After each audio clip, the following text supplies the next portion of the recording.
Good morning. Complex analysis पढ़ रहे थे हम, फर्स्ट यूनिट कर रहे थे कॉम्प्लेक्स एनालिसिस में।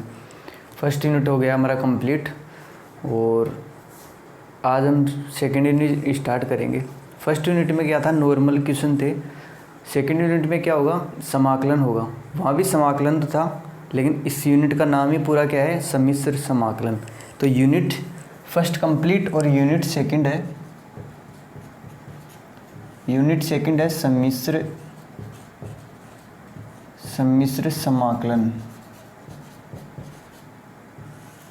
सम्मिश्र समाकलन यूनिट नंबर सेकंड और सम्मिश्र समाकलन है इस यूनिट का नाम। सम्मिश्र समाकलन में क्या होगा कि सम्मिश्र संख्याओं का हमें समाकलन करना पड़ेगा और हमें क्या विश्लेषिक फलन दे रखा होगा तो उसका समाकलन करना होगा। हम इसमें कोशी पर में पढ़ेंगे, कोशी समाकलन पर में पढ़ेंगे, कोशी गुणसा पर में पढ़ेंगे हम इसमें, और एग्जांपल्स करेंगे, क्वेश्चंस करेंगे इसमें। तो सेकेंड यूनिट स्टार्ट करेंगे सम्मिश्र समाकलन से। तो यूनिट स्टार्ट करते हैं। तो यूनिट का पहला टॉपिक है सम्मिश्र समाकलन की रीमान परिभाषा। सम्मिश्र समाकलन की रीमान परिभाषा।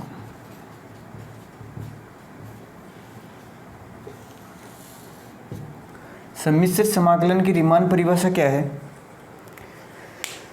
सम्मिश्र समाकलन की रीमान परिभाषा है कि हमें क्वेश्चन में क्या दे रखा होगा। क्वेश्चन में यूनिट का नाम क्या है, समाकलन। यूनिट का नाम समाकलन है, मतलब समाकलन करना पड़ेगा। और किसका समाकलन, सम्मिश्र संख्याओं का।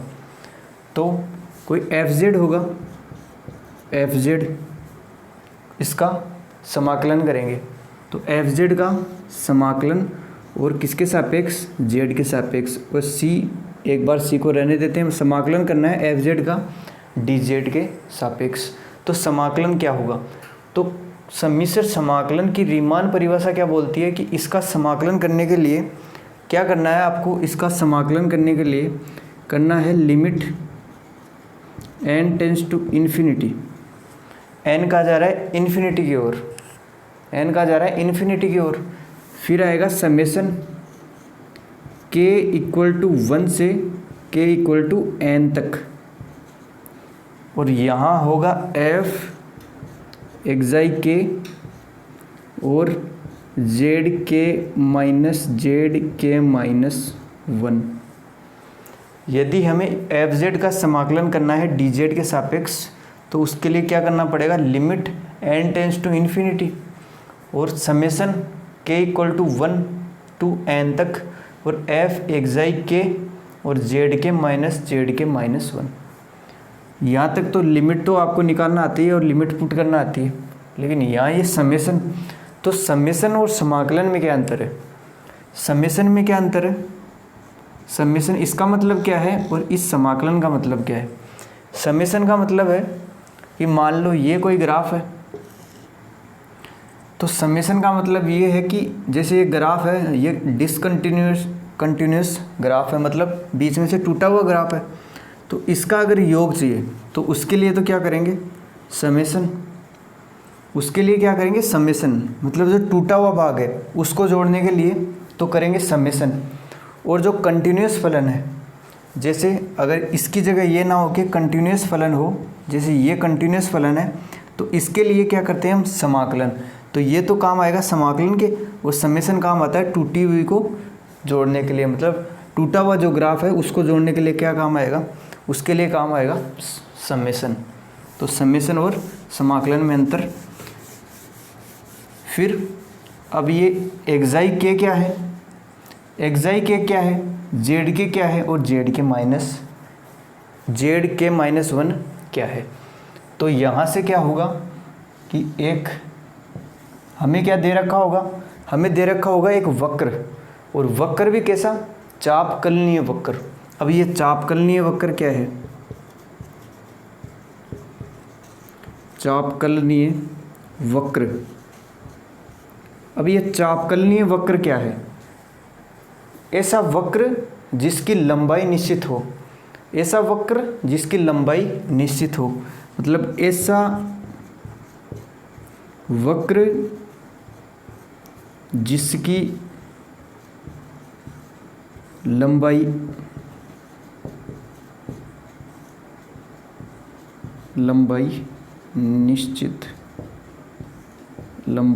निश्चित हो। कोई एफ जेड दे रखा है और उसका समाकलन करना है, तो उसका समाकलन कैसे करेंगे? Limit n tends to infinity तक जाएंगे और समेसन k इक्वल टू 1 से n तक, और f एक्साई k और z के माइनस 1। अब यहाँ एक्साई के क्या था? पहले तो होगा एक चापकलनीय वक्र दे रखा होगा क्वेश्चन में, तो मान लेते हैं कि एक चापकलनीय वक्र और कैसा, जिसकी लंबाई निश्चित हो। मान लिया कि ये वक्र है, कोई ये चापकलनीय वक्र है, ये चापकलनीय वक्र है और इसका प्रारंभिक बिंदु मान लिया जेड नोट और इसका अंतिम बिंदु मान लिया जेड एन। इसका प्रारंभिक बिंदु तो माना जेड नोट और इसका अंतिम बिंदु मान लिया जेड एन। मतलब इससे मैं आगे जाऊँ तो यहाँ से होगा जेड वन और इसके आगे Z two, Z three, Z four, Z five, Z six, Z eight, dot dot dot N तक जाना है। अब एक्साई के क्या होगा कि अगर मैं यहाँ से जेड थ्री से आगे जाता जाऊँ, Z four, Z five, Z six, तो यहाँ से मुझे मिलेगा जेड के माइनस वन और यहाँ मिलेगा मुझे जेड के, क्योंकि एक पद क्या होता है? कम, यानी 3 से पहले 2, 2 से पहले 1, तो के से पहले के माइनस वन, क्योंकि पहले वाला क्या होगा? अगले वाले से एक कम, तो 2 भी क्या है? 3 से एक कम, तो ये के भी क्या है? के माइनस, ये पीछे वाला क्या है? एक कम, इसमें भी ये एक कम। तो ये एक्साई के क्या होगा? एक्साई के होगा जेड के और जेड के माइनस वन के बीच में एक पॉइंट होगा, इसको बोलेंगे एक्साई के। एक्साई के क्या है? जेड के और माइनस जेड के माइनस वन के बीच का कोई पॉइंट। तो यहाँ लिखेंगे कि एक्साई के क्या है? यहाँ ये था फॉर्मूला।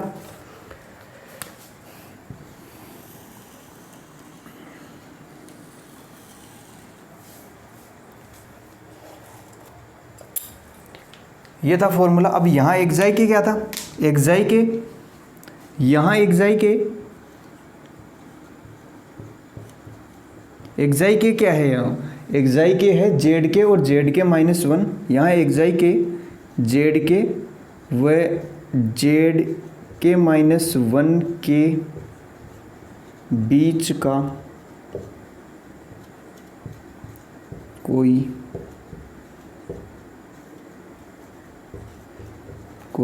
बिंदु है। एक्साई के क्या है? जेड के व जेड के माइनस वन के बीच का कोई बिंदु है। तो जेड के भी क्या है? जेड के है एक चापकलनीय वक्र दे रखा होगा। चापकलनीय वक्र मतलब जिसकी लंबाई निश्चित हो, तो जेड के उस पे होगा कोई बिंदु। ये जेड के भी बिंदु है और जेड के माइनस वन भी कोई बिंदु है। एक्साई के भी क्या कोई बिंदु है जो जेड के तथा जेड के माइनस वन के बीच का कोई बिंदु है। और यहाँ से फिर हम एफ जेड दे रखा हो तो यहाँ से हम लिमिट लगाएंगे, कैसे? 1 से जाएंगे n तक और एफ एक्साई के और जेड के माइनस वन। अब यहाँ जो जेड नोट होता है उस जेड नोट को बोला जाता है, जेड नोट को बोलते हैं ए पॉइंट, ए बिंदु यानी प्रारंभिक बिंदु, जेड नोट को बोलते हैं ए। और जो जेड एन है, जेड एन को बोलते हैं बी। क्यों? कोशी रीमान बोलता है कि प्रारंभिक बिंदु क्या है? ए है तथा अंतिम बिंदु बी है। मतलब प्रारंभिक बिंदु यहाँ से अगर देखें तो यहाँ से जेड नोट और अंतिम बिंदु जेड एन तक। और चापकलनीय वक्र, ऐसा वक्र जिसकी लंबाई निश्चित हो, लंबाई उसकी क्या हो? परिमित हो, निश्चित हो, तो उसको चापकलनीय वक्र बोलेंगे। और एक्साई के जेड के तथा जेड के माइनस वन के बीच का कोई बिंदु है। अब इसका एक एग्जाम्पल करेंगे, उससे ये समझ में आएगा आसानी से। तो उसका एक एग्जाम्पल करते हैं, एग्जाम्पल। और एग्जाम्पल इसके परिभाषा के जस्ट आगे एक एग्जाम्पल है। एग्जाम्पल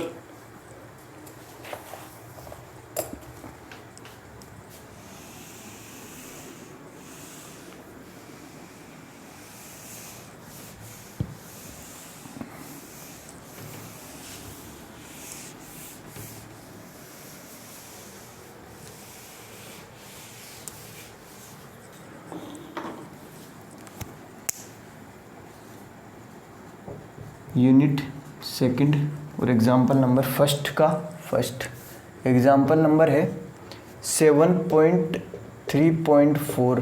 फर्स्ट एग्जाम्पल ही है 7.3.4 में भी 3 पार्ट हैं, तो उसके एग्जाम्पल है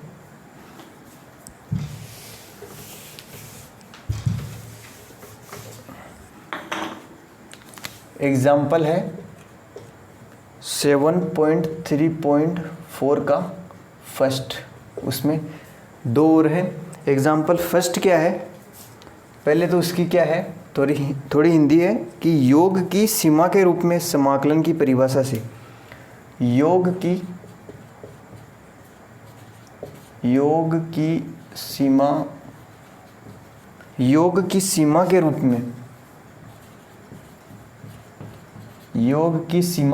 में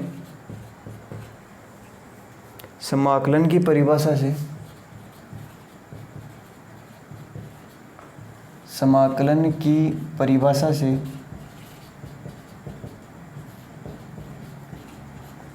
से निम्न समाकलन का मान ज्ञात कीजिए। निम्न समाकल का मान ज्ञात कीजिए।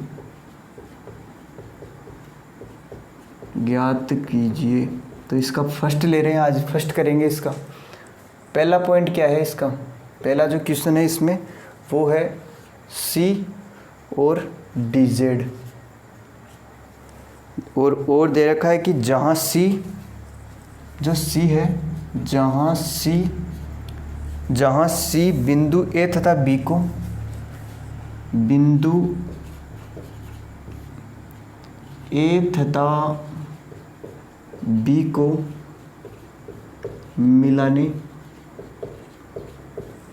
B को मिलाने वाला कोई चापकलनीय वक्र है। सी क्या दे रखा है, चापकलनीय वक्र। इस सी का मतलब क्या है, सी का मतलब है कंटूर। कोई चाप है, सी चापकलनीय वक्र का मतलब निश्चित दे रखा होगा कि उसका प्रारंभिक बिंदु क्या है और अंतिम बिंदु क्या है। तो क्वेश्चन में दे रखा है कि प्रारंभिक बिंदु तो चापकलनीय वक्र का ए है तथा अंतिम बिंदु बी है, तो ए से जाएगा बी तक। फिर क्या है, बोल रहे हैं योग की सीमा के रूप में। तो योग की सीमा के रूप में क्या होता है, सम्मिश्र समाकलन की रीमान परिभाषा ही क्या है, योग की सीमा के रूप में। क्योंकि योग होता है उसमें समेशन आता है, उसका जो फॉर्मूला है उसमें समेशन आता है और उसमें क्या आती है, लिमिट भी आती है। तो योग की सीमा के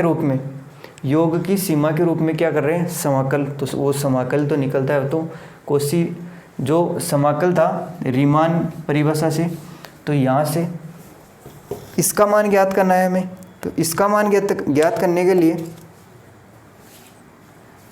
अब ये है, ये FZ दे रखा है, मतलब FZ। यहाँ अब FZ क्या होगा, FZ के लिए क्या करेंगे, पहले फॉर्मूला लगाएंगे। फॉर्मूला क्या था, फॉर्मूला था कि C हो और यहाँ FZ DZ equal to limit n tends to infinity और समेशन k इक्वल टू 1 से n और f xi के और z के माइनस 1। ये क्या थी, सम्मिश्र समाकलन की रीमान परिभाषा से ये फॉर्मूला था। अब यहाँ इसका कंपैरिजन करेंगे इससे, क्योंकि हमें योग की सीमा के रूप में समाकल निकालना है, तो इसका कंपैरिजन करेंगे इससे और फिर इस फॉर्मूले में मान रख देंगे। तो यहाँ से इसका कंपेयर करें तो C की जगह C, समाकलन की जगह समाकलन, DZ की जगह DZ। तो FZ की जगह क्या, FZ की जगह होगा 1 इसके गुणा में है, तो मैं लिखूँ यहाँ FZ इक्वल टू क्या है, यहाँ FZ equal to 1। F Z equal to तो 1 है, एफ जेड इक्वल टू 1 आ गया, मतलब यहाँ ये बन गया। तो इस साइड अब लिमिट लिख देंगे, एन से इन्फिनिटी जाएंगे, के से 1 जाएंगे और एन तक जाएंगे।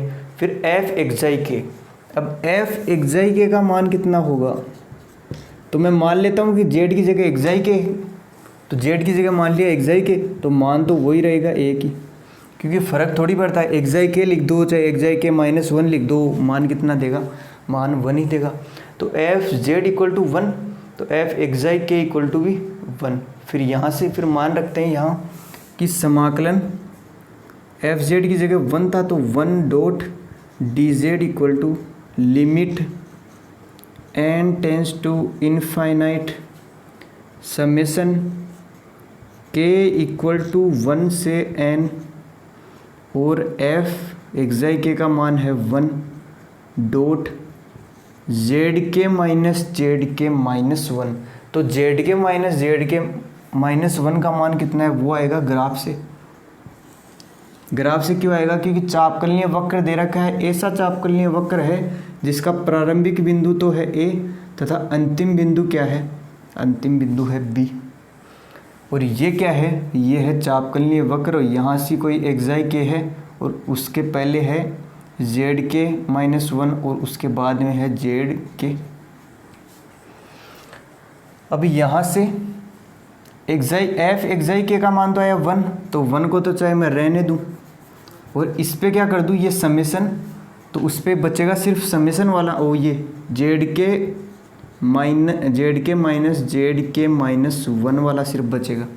फिर यहाँ से आगे मतलब इसका आगे, तो C1 D Z equal to limit N tends to infinite. अब ये जो समेसन है मैं खोलूँ इसको आगे, तो के की जगह मैं 1 रख सकता हूँ, 2 रख सकता हूँ, 3 रखूँगा, 4 रखूँगा, डॉट डॉट डॉट करते एन रखूँगा। समेसन को खोल रहा हूँ, तो यहाँ जेड के की जगह 1 रखा, जेड के की जगह 1 माइनस जेड के -1, तो के की जगह 1 रखा, तो 1 - 1 0, तो ये आया जेड 0। और फिर समेसन का मतलब फिर प्लस, और फिर के की जगह 1 रखा, इस बार के की जगह 2 रखेंगे, तो ये आएगा Z2, के की जगह 2 रखा तो, और माइनस जेड के -1, तो 2 - 1 1, तो 1। फिर आगे वाला पॉइंट मतलब हुआ इसका कि पहला पद एक ज़्यादा आएगा दूसरा कम, पहला पद एक ज़्यादा आएगा दूसरे से, तो यहाँ आएगा Z3 और प्लस माइनस Z2, और फिर plus dot dot dot dot dot dot dot ऐसे करते करते प्लस। तो अंतिम पद क्या होगा, अंतिम पद में n रखेंगे, जेड के की जगह n, तो यहाँ होगा जेड n माइनस, क्योंकि के की जगह क्या रखेंगे, के की जगह रखेंगे n, तो n रखेंगे तो जेड n माइनस यहाँ n-1, तो माइनस जेड n -1। और इसके जस्ट पहले वाला पद, इसके जस्ट पहले वाला पद कौन सा आएगा, इसके जस्ट पहले वाला पद आएगा कौन सा आएगा वो देखना यहाँ से। अब इसके जस्ट पहले वाला पद कौन सा था, इन दोनों में से एक एक कम, इसमें 2 में से एक कम किया तो 1, और 3 में से एक कम किया तो 2। फिर इससे पहले वाला पद, इसमें से एक कम किया तो 0, और इसमें से एक कम किया तो 2 में से एक कम किया तो 1। तो यहाँ से इसका पहले वाला पद, इसमें एक कम करो और इसमें एक कम करो, तो यहाँ माइनस जेड, इसमें एक कम किया तो n-2, यहाँ जेड n-2, और इससे पहले जेड एन से जेड n-1, और माइनस है इन दोनों के बीच में माइनस जेड n-2। अब यहाँ से आपने को क्या देखने को मिलेगा कि प्लस है सबके बीच में, यहाँ से Z1 और Z1, प्लस का Z1 और माइनस का Z1 कैंसिल, मतलब पहला पद कैंसिल, फिर Z0 तो Z0 रह गए ऐसे ही, और फिर Z2 से Z2 ऐसे ही, क्योंकि पहला पद कट रहा है, पहला पद इसका कटा, पहला पद इसका कटा, और पहला पद ही फिर इसका कट जाएगा, आगे कोई पद आएगा तो उससे कट जाएगा। फिर यहाँ पीछे देखें तो जेड n-1 माइनस का और जेड n-1 प्लस का, तो इससे ये गया। और जेड क्योंकि अब की बार पीछे वाला पद कटते हुए आ रहा है, तो इसका भी पीछे वाला पद कटेगा इससे आगे वाले पद से, और यहाँ क्या बचेगा, यहाँ बचेगा जेड एन, और यहाँ क्या बचेगा जेड नोट। तो यहाँ से फिर समाकलन 1 dot D Z equal to limit N tends to infinite. यहाँ क्या बचा, यहाँ बचा एक तो प्लस का जेड एन और माइनस का जेड नोट। अब यहाँ से समझना पड़ेगा कि जेड एन क्या होता है और जेड नोट क्या होता है। परिभाषा में मैंने बताया कि जेड एन है, जेड जो एन है, जेड एन क्या होता है, जेड एन होता है अंतिम पॉइंट। तो अंतिम पॉइंट यहाँ क्या है, यहाँ क्वेश्चन में दे रखा है जेड एन बी है, यहाँ दे रखा है कि ए व बी को मिलाने वाला वक्र कोई दे रखा है, मतलब ए तो पहला पद, ए तो पहला पॉइंट और बी क्या है अंतिम पॉइंट। तो ये तो जेड एन और जो पहला पॉइंट होता है, पहला जो बिंदु होता है वो क्या होगा जेड नोट। मतलब ए तो क्या है जो जेड नोट है, जेड नोट तो क्या दे रखा है, वो तो दे रखा है ए, और जेड एन क्या दे रखा है, जेड एन दे रखा है बी। तो यहाँ से ये तो ए और ये बी। फिर इसको आगे सोल्व करें तो ये डायग्राम देख लेना, और इससे आगे सोल्व करेंगे तो इससे अगर आगे सोल्व करें, इससे आगे सोल्व करें तो समाकलन C 1 डॉट डी जेड, या फिर मैं इसको लिख दूँ डी जेड और equal to limit N tends to infinite. यहाँ जेड एन क्या था, जेड एन था अंतिम बिंदु, तो अंतिम बिंदु दे रखा है बी, तो ये तो बी, और minus Z note, Z note क्या है, जेड नोट होगा प्रारंभिक बिंदु। तो प्रारंभिक बिंदु क्या है, प्रारंभिक बिंदु है ए, तो यहाँ से आया बी माइनस ए। अब बी माइनस ए, अब लिमिट किसकी है, लिमिट है एन की, एन टेंस टू जा रहा है इनफाइनाइट, मतलब जहाँ जहाँ जो एन है वो इनफाइनाइट के नज़दीक है, एन है वो इनफाइनाइट के नज़दीक है, लेकिन यहाँ तो एन की वैल्यू ही नहीं है, मतलब लिमिट का कोई यहाँ मतलब नहीं है, तो लिमिट हट जाएगी और समाकलन C D Z equal to B minus A बचा सिर्फ। तो समाकलन सी डी जेड का मान कितना होगा, डी जेड का मान होगा बी माइनस ए। हमें यही ज्ञात करना था तो कि इसका मान कितना है, तो इसका मान आया बी माइनस ए। तो यही क्या है, इसका आंसर है। कैसे किया कि योग की परिभाषा कौन सी है, सम्मिश्र समाकलन की रीमान परिभाषा ही योग की सीमा पर परिभाषा है। तो उससे फॉर्मूला ये लगाया, फिर यहाँ देखा, इस फॉर्मूले से कंपैरिजन किया, इस फॉर्मूले से कंपैरिजन किया तो मिला कि एफ जेड जो एफ जेड है उसका मान तो है 1, और जो फिर एफ जेड से निकाला एक्साई के रखा जेड की जगह, तो उसका मान भी ये देगा 1। तो फिर लिखा limit N tends to infinity, और समेशन के इक्वल टू 1 से इनफाइनाइट, और जेड के माइनस 1, क्योंकि एफ एक्साई के का मान तो 1, तो 1 से गुणा होते ही 1। फिर आगे limit N tends to infinite, फिर क्या समेशन को खोल दिया, पहले 1 पुट करा, फिर प्लस समेशन का मतलब क्या है, वैल्यू पुट करते जाओ और सबको जोड़ते जाओ।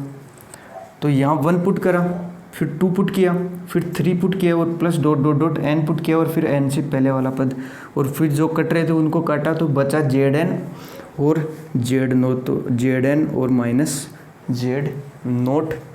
तो यहाँ फिर limit N tends to infinite और Z N minus Z naught, और समाकलन C 1 dot D Z equal to ये आया। फिर यहाँ से लिमिट किसकी थी, लिमिट थी एन की, लेकिन एन का तो मान ही नहीं है, तो लिमिट तो हट जाएगी और बचेगा फिर बी माइनस ए। समझ में आया आपको, समझ में आया होगा, ये तो इजी है।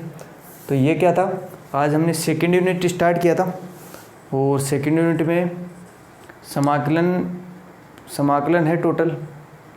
तो पहले यूनिट में भी था समाकलन, तो लेकिन इस बार क्या होगा कि समाकलन दे रखा होगा और उसका मान हमें ज्ञात करना होगा, तो उससे हम मान ज्ञात करेंगे। तो इसके बाद में इसी के 2 एग्जाम्पल और है, इसी में 2 पार्ट हैं, 2 और 3, उसके मान भी हम ज्ञात करेंगे, वो करेंगे नेक्स्ट क्लास में। और आप ये देख लेना, और बता देना। ठीक है फिर, tata bye bye, see you.